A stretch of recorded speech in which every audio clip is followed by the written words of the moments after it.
Good morning, wrestling fans. Welcome to PWR today. It's Thursday morning, May 19th, 2022. The man they call Meathead, the lovely Linda K. Linda, how is Matthew treating you on Wednesday mornings? He has been quite the gentleman squire. Nice. You know what? I set it up, but I didn't tell you. You nailed it right out of the park. That's like a Keston Hira home run in the bottom of the 11th. You know what I'm saying? Yes. Yeah, we still need to trade him, but it's like Keston Hira line drive home run right off the insurance sign, dead center. All right, well, enough Brewers talk here, enough trade Keston Hira talk. Let's talk professional wrestling. Let's talk the clothing that we wear when we watch. That would be the tremendous, comfortable, fashionable, collar and elbow. Make sure to go to collarandelbowbrand.com. Scope out the latest and greatest in wrestling street fashions. You know, we have summer just around the corner. Make sure to check out some of the new styles to get yourself up to date and to save 10% off your order. Use promo code LindaK. That's LINDAKAY. You know, normally we start off the programs and we dig into the news and, we talk about what's happening. Obviously, the big story this entire week has been the Sasha Banks Naomi kind of debacle coming out of Raw. There isn't anything new going with it. So here's what we're going to do. We're not going to talk about it until we get some new information. We can wax poetic about what we think happened, what could happen, whatever. Let's move on. Yeah, shall we? Yeah. All right. Let's talk about, and let's just delve right in to AEW Dynamite. You said something to me off air that I'm going to bring on air, and I know you're going to be okay with it. You says, I forgot how much I really enjoyed Dynamite when I get to watch it live. Overall, Linda, Dynamite last night, your thoughts?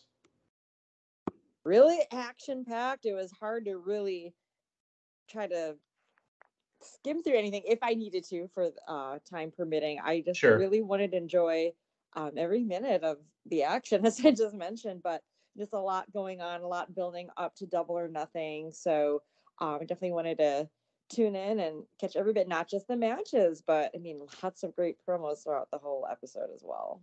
Absolutely. And the show started off proper last night with the Samoa submission machine, Samoa Joe taking on the Joker in the Owen Hardcup men's quarterfinals. Now, the Joker was unannounced. It could have been somebody in the company, could have been somebody outside of the company. Tony Khan was on Busted Open earlier in the day in his weekly segment and says that it'll be a new talent to All Elite Wrestling. So that kind of ruled out anybody, returning from injury, like a Miro. Linda, I know you popped the second you saw the music and the video, and then all of a sudden, Johnny Elite. Like, wait a minute, that's Johnny Drip Drip. Yes. Huge Morrison fan, or Johnny Drip Drip. Johnny Elite now. Happy to see him at AEW. I think he fits really well there, and just, still so much more to contribute to the world of pro wrestling and some of his unique styles and movements. His parkour-inspired wrestling. Yeah, exactly. I know he didn't get mic time, so I wasn't like he had the stage to make some funny haha jokes, shenanigans as we last saw him on television doing. But great way to get introduced within the AEW realm, and a great match with him and Samoa Joe. Hey, honestly, speaking of collar and elbow, they tried to go collar and elbow to start the match. Johnny laid in an elbow in there, no collar, all elbow to Joe's face. Did that look sloppy, or do you think that was his initial move to start it off? Instead of locking up in the collar and elbow, he popped him in the side of the face with an elbow. I'm going to assume that was meant to be. Hello, Samoa Joe. I mean, they mentioned on commentary they haven't had a singles match against one another. So let's, make this start hot, and I think that was meant to be. Yeah, I was going to say, let's pull the curtain back a little bit. I mean, these guys obviously have time. I mean, it's not that we pulled the curtain back. WWE just got done telling us Monday night that they were given 8 hours to prepare a match. So, I mean, Joe and Johnny Elite obviously had some time to prepare a match as well. But yeah, it was a little awkward. The collar and elbow just went into elbow, no collar. But you know what? We got a lot of parkour-inspired offense again from Johnny Elite. The winner of the match, though, is Samoa Joe, moving on to the semifinals.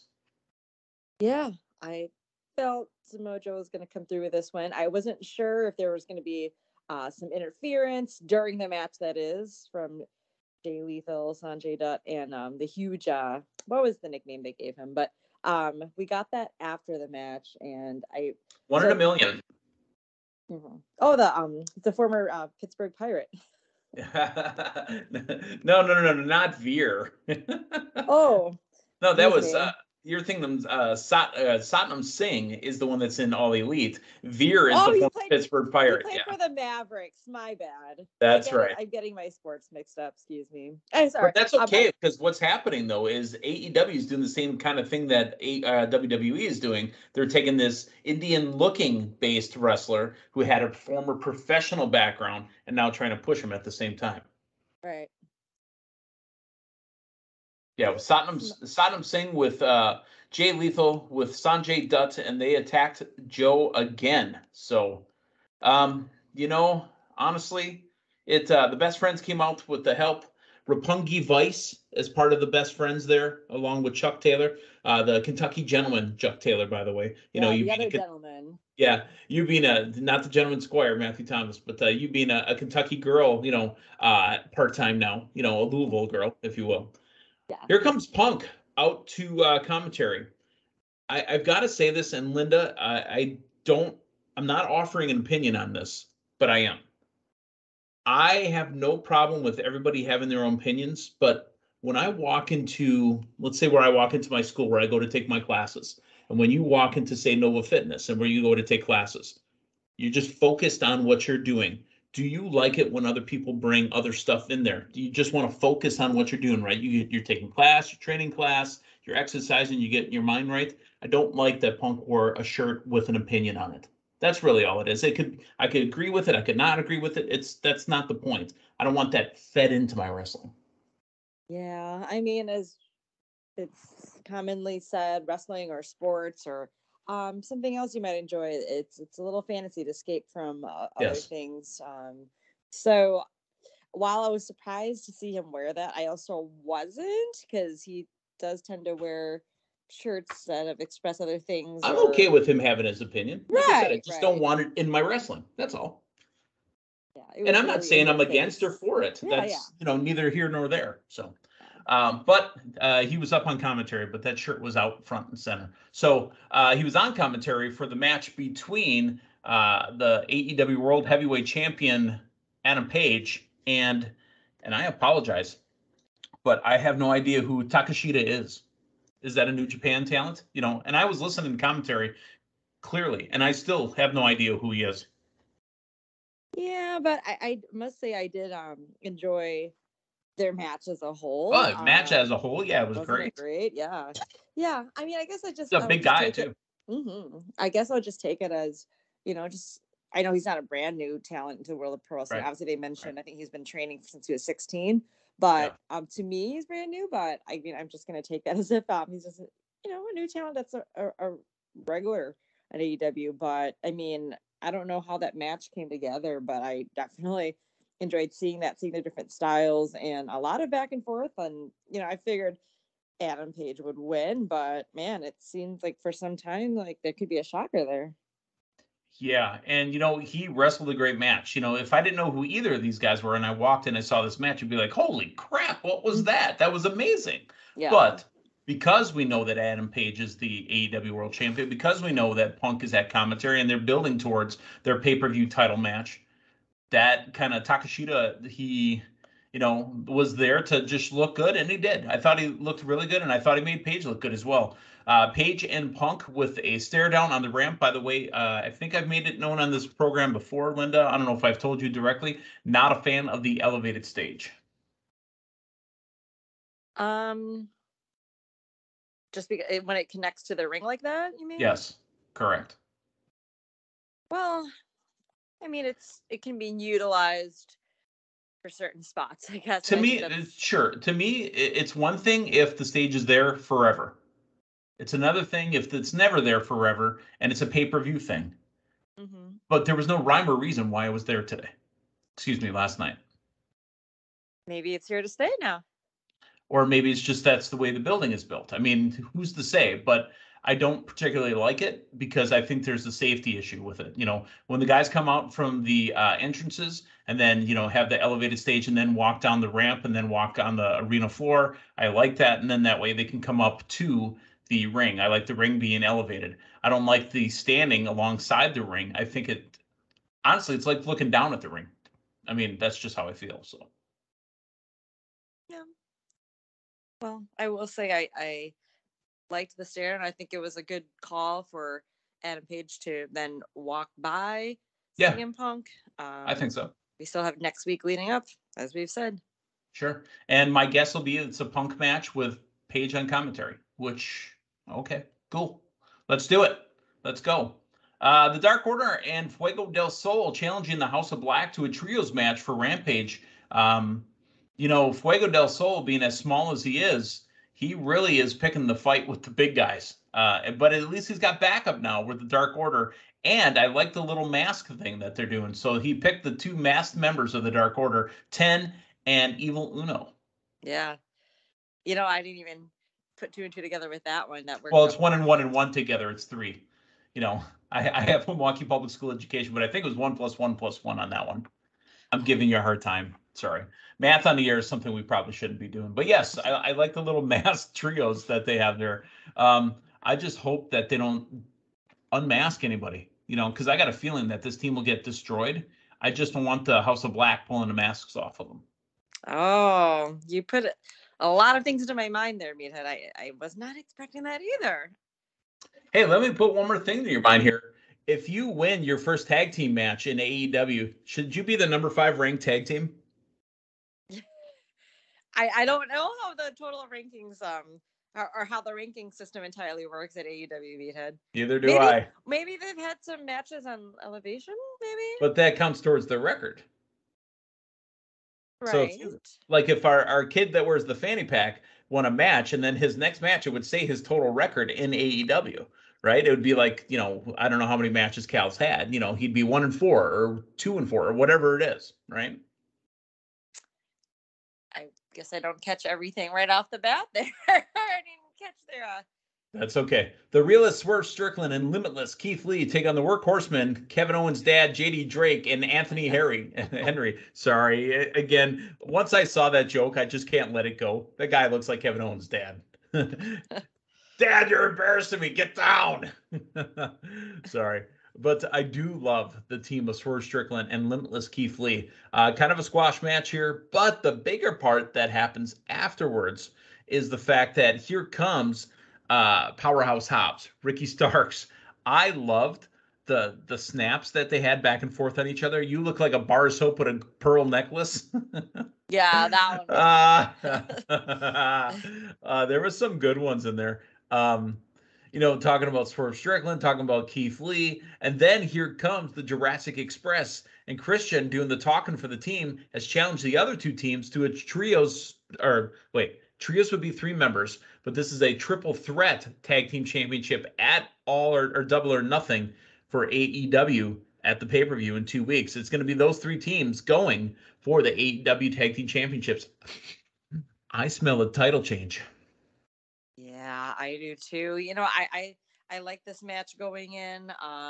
It's a nice way to incorporate some newer established tag teams as well. And I too believe that one of the newer established tag teams will also get the title at Double or Nothing. But I think it was great that they didn't all go at it last night. It was just setting the pace. Well, they set up a Dynamite next week in a triple, like a 3-way match. They set up, I think it was Ricky versus Swerve versus, was it Jungle Boy, I think, in a 3-way? Well, it's telling the story we got next week leading up, but it was just nice to get it, set the pace, if you will. I tell you what, with our one pickup per month, or our, one time a year where we do pickups once a month, I think we'll have to talk to the accounting firm at Dewey, Cheatham and Howe, but I think pickups should be opened up the day before the next pay-per-view, which is AEW Double or Nothing live from Vegas. We might have to open up the pickups there. Okay, that makes sense. All right. Well, let us move on. I think, again, I love the whole setup here. So MJF, I didn't know if I was going to bring this up on air or not. I'm just going to say it real quick. There's a little bit of difference between WWE, and if he does eventually sign in WWE in 2024, maybe they'll help him with the artificial tan again because his hands were doo-doo brown. They were a rather brighter, darker shade. His knuckles were brown. His knuckles were brown. Come on. I will say I did notice that, especially once he took his shirt off. I did notice this coloration in the hands, but that besides that, what a segment there, hey? What a great segment. It took me out of it, though. I tell you what, we're, though, taking the Goldberg entrance, where they just chant his name coming in, the garage door opening. Oh, my God. Goldberg-esque again, but still perfect. It fits. He gets into the ring, takes the first, I think it was 4 to 5 lashes without even flinching. MJF gets pissed, hits him like 3 more times, and then the ref goes, "That's 8." And then I think Spears hit 1-9. And then as MJF is going to hit him for the 10th, knees him in the balls anyway, then lays in the 10th, 11th, 12th, 13th, 14th, 15th, and keeps on going. So I love the whole segment. Yeah. I mean, just seeing him not flinch, okay. But then you did see his back, and it's already, was already setting in there, those whips. But hey, Wardlow's a tough guy. It took, I believe it was 9 that got him. Once Spears laid them in on him. Yeah. But the 9th, I think the 9th one was the one. So that stipulation has been met. So next week on Dynamite, it will be a cage match. Wardlow Spears with MJF as the ref. Now, is Wardlow still going to be handcuffed during that match? No.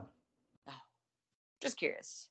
I would see somehow MJF putting. He could be handcuffed until he gets into the cage. Ah, okay. But when he competes, he has to have the handcuffs taken off. I really do. Fair. I mean, if you can't smell what's being cooked, we know that he's going to win this match. He's going to have his match with MJF at the pay-per-view, and it's going to get his stipulation that he's going to win his freedom and get a contract with AEW. However, I feel that he's going to have to get assistance from anybody. I don't know who it is.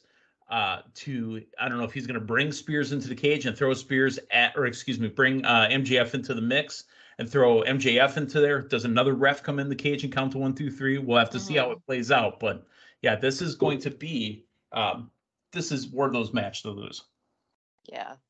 No, I'm excited to see that one. And I know you and Matthew have mentioned that we haven't seen Spears in action too frequently. Excited to see that. And also, you might have 10 total matches in AEW. Get it? 10? Yeah, I was just about to throw my hands up in the air. All right. So again, great segment. I loved, matter of fact, they were booing MJF out of the building. Everybody in Houston, Texas. Obviously, it's not Long Island. So he starts, crapping on Houston. So backstage, Roppongi Vice says they are back together full time. That is Rocky Romero and Trent Beretta. They challenge the team of FTR to go after the Ring of Honor Tag Team Championships. They're also challenging for the IWGP Tag Titles, and they want the AEW Tag Titles. Challenging FTR to defend the ROH Tag Titles against them. I think that's going to be a pay-per-view match. Yeah, that should be a good one as well. And I like Roppongi Vice. I think a lot of the AEW faithful are familiar with their history and just how great. I'm familiar with their AEW history, which is a little, but I'm familiar. Yeah. But no, I think a lot of fans who have watched a lot of New Japan or just, international wrestling will be very happy to hear the FTR Roppongi Vice match coming up for the Remember, we're building towards the Forbidden Door, which is going to happen in June. I believe it is the 3rd week in June on a Saturday in Chicago. If I'm correct, that is going to be June 25th, because I think the AEW Dynamite is the 22nd in Milwaukee. That's right. So that would make perfect sense that Rampage and Dynamite are taped in Milwaukee, or do they give us just Dynamite and do they go live with Rampage that Friday night in Chicago and then Forbidden Door that Saturday night, which, by the way, is a point qualifying event for AEW. Team Longtime is a good amount of Team AEW Long Time's got some talents. AEW talents. Matter of fact, I got some AEW talents as well. So this is where we're going to pass good old Matthew Thomas, the reigning and defending PWR draft champion. Owen Hardcup men's quarterfinals. Ray Phoenix taking on Kyle O'Reilly, Red Dragon.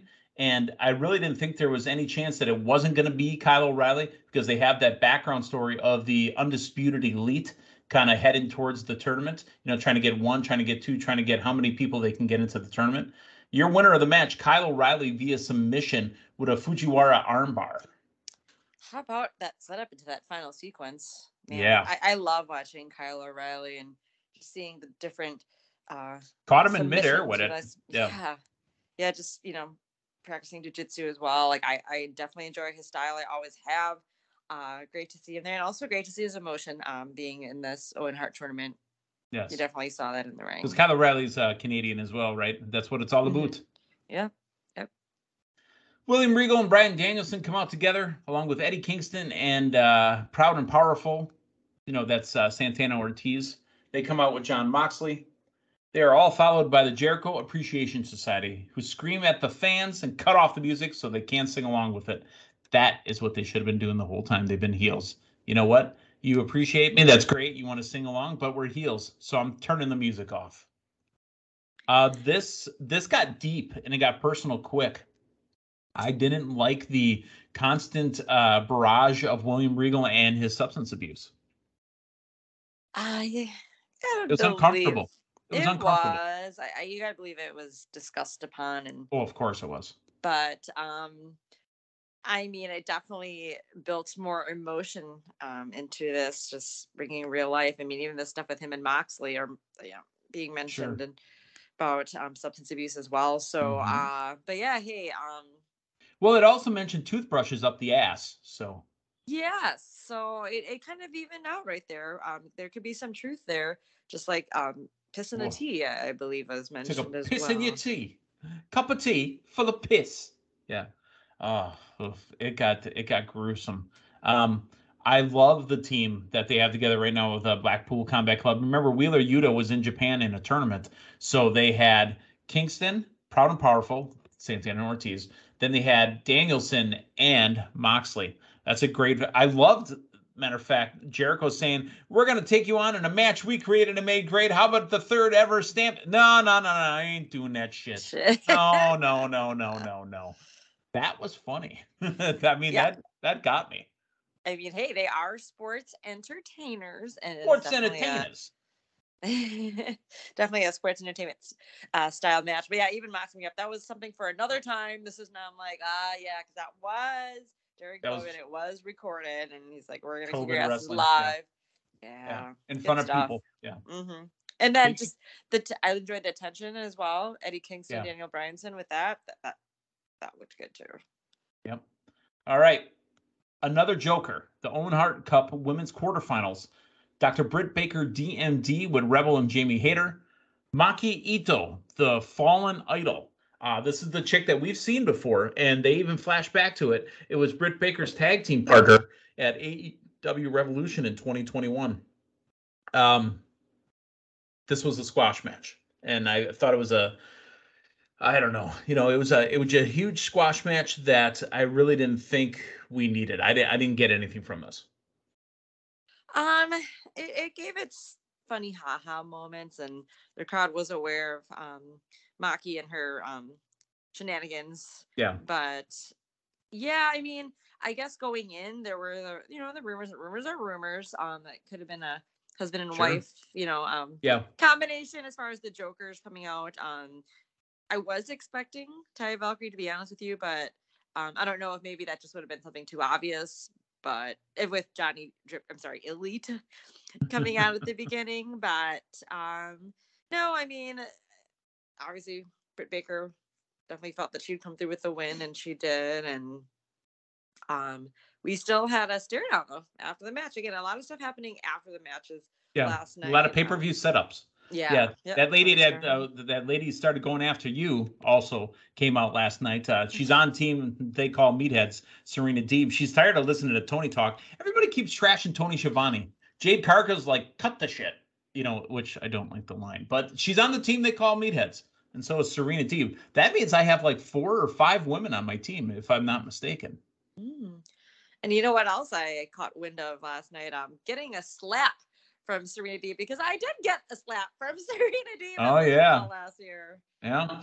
All right. Well, I mean, she calls out Dustin Rhodes, and then Thunder Rosa comes out, to try to get it. They're building heat towards their match, which I think needs a little bit more. This isn't Charlotte and Ronda, but I think it needs more. I think they need more. There's no more passion into this. We've got some, right? I can feel it, but I need a little more. Yeah, I think it was unique though, because with Serena's last feud with Hikaru Shida, a lot of it was a lot of physicality. So much so that she's injured.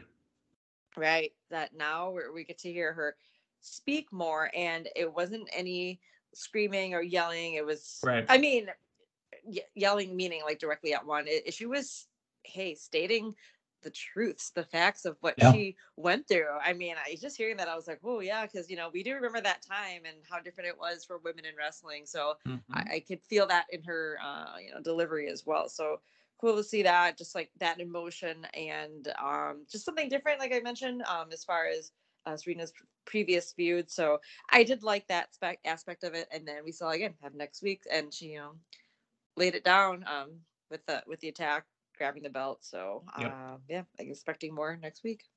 The main event was going to be Jeff Hardy taking on Adam Cole. Baby.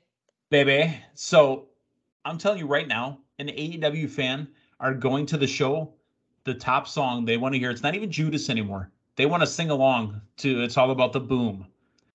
Adam Cole stole that from the fans last night. And you know what? That just makes him a bigger heel. Jeff Hardy comes out first. They get the song, and the Hardy Boys song is right up there as well. But I'm telling you, that crowd sits all night waiting to sing It's All About the Boom. And Adam Cole attacks Jeff Hardy on the stage. They have an amazing match. The winner of the match, Adam Cole via pinfall. No interference, because we had a promo earlier that the Young Bucks came up against the Hardys, and Matt Hardy said, this is an absolute threat. If you interfere in this match, we will have issues. Well, the Bucks came out later, gave the BTE trigger to Matt Hardy. Sting got his ankle busted up in a chair. You made a great point earlier where you said, they said it was going to go on as long as we needed, but we're out of time. Tony Schiavone took us right off the air. I felt like it was Nitro circa 97.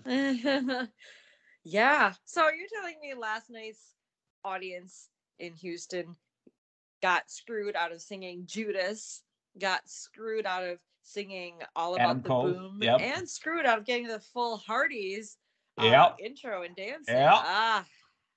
That's all right. It was still a hot show.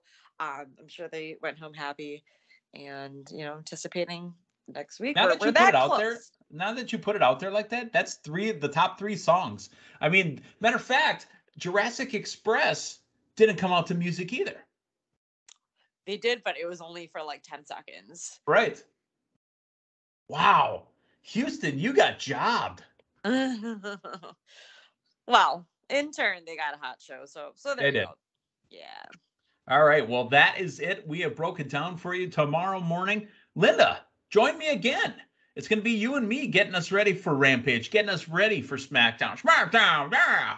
Will we get more details on the Sasha Banks Naomi situation? Because right now, we only know what happened during Raw up to the end of Raw. Will they address the SmackDown Women's Tag Team Championships? I would think so. Or maybe they don't, because as the champs, I mean, while you can represent on both shows, you don't necessarily have to be on every show every week defending. But WWE titles. As a company literally said they walked out. Their champions left the belts on Johnny Ace's desk. Well, I mean, we already know that this Friday's SmackDown is going to be huge with that tag team unification match. Perhaps we'll get more news on the women's tag team titles, which may and may not have a result, which may and may not have a winner.